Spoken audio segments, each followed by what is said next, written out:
महाकुंभ 2025 बऱ्याच जणांना माहीत नाही आहे की महाकुंभ म्हणजे काय, कधी असतो, कुंभमेळा म्हणजे काय, काय असते, कसे असते. तर याची मी तुम्हाला माहिती सांगते. तर आपण सुरुवात करूया. भारत माता की जय, भारत माता की जय. कुंभमेळा म्हणजेच साधू संत, गुरु, भक्तगण आणि श्रद्धाळू यांच्यातील ज्ञान, भक्ती आणि सेवा यांची देवाणघेवाण करणारे एक महत्त्वाचे केंद्र आहे. कुंभमेळ्याचा मुख्य उद्देश आहे की भक्तगण आणि श्रद्धाळूंची आत्मशुद्धीची एक संधी देणे. अशी मान्यता आहे की कुंभमेळ्यात शाही स्नान केल्यामुळे आत्मशुद्धी होते, तसेच पापांचा नाश होऊन मोक्षप्राप्ती होते. कुंभमेळा हा एक मोठा सनातन धर्माचा सण आहे. पौराणिक कथेनुसार कुंभमेळा हा समुद्रमंथनाशी जोडला गेलेला आहे. समुद्रमंथन झाले तेव्हा देवांनी अमृत कलश स्वर्गात घेऊन जात असताना अमृत कलशातील पाणी नाशिक, हरिद्वार, उज्जैन व इलाहाबाद म्हणजेच प्रयागराज या ठिकाणी गंगा, जमुना आणि सरस्वती या नद्यांमध्ये पडले. म्हणून या चारही ठिकाणीच कुंभमेळा भरत असतो. तर महाकुंभामध्ये गंगा, जमुना आणि सरस्वती या प्रमुख नद्यांचा संगम आहे.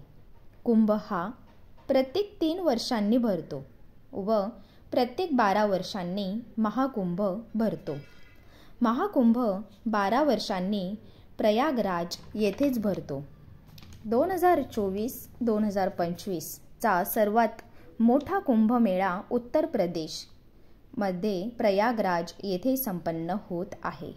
12 वर्षांनी होणाऱ्या कुंभमेळ्यात यात्रेकरू पवित्र नदीमध्ये स्नान करून आत्मशुद्ध करतात व मोक्षप्राप्तीकडे वाटचाल करतात.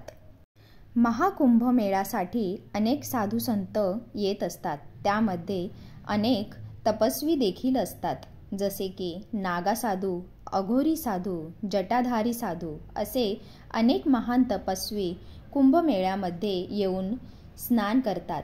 तसेच ते यात्रेकरूंना, भाविकांना मार्गदर्शन देखील करतात आणि आपल्या तपश्चर्याने ज्या साधना केलेल्या असतात त्या साधनांचे प्रात्यक्षिक दाखवतात. 2025चा हा महाकुंभमेळा तब्बल 144 वर्षांनंतर आपल्या पिढीस पाहावयास मिळत आहे. आपली आजची पिढी खूपच भाग्यवान आहे. सनातन धर्माची साक्ष आहे, तसेच सनातन धर्माची जोपासना करणारे देखील आहे. भारत मातेची शान आहे. तसेच उत्तर प्रदेश सरकार आपल्या भाविकांचे, यात्रेकरूंचे, महान तपस्वी साधूंचे मनोबल तर वाढवतच आहे, परंतु सर्वांची सुरक्षा ठेवत आहे. उत्तर प्रदेशात कायद्याने पालन होत आहे. म्हणूनच कुंभमेळ्यासाठी कधी नव्हे एवढी गर्दी, 40 ते 50 करोड लोकांची उपस्थिती येथे पाहावयास मिळत आहे. धन्य धन्य ते उत्तर प्रदेश सरकार.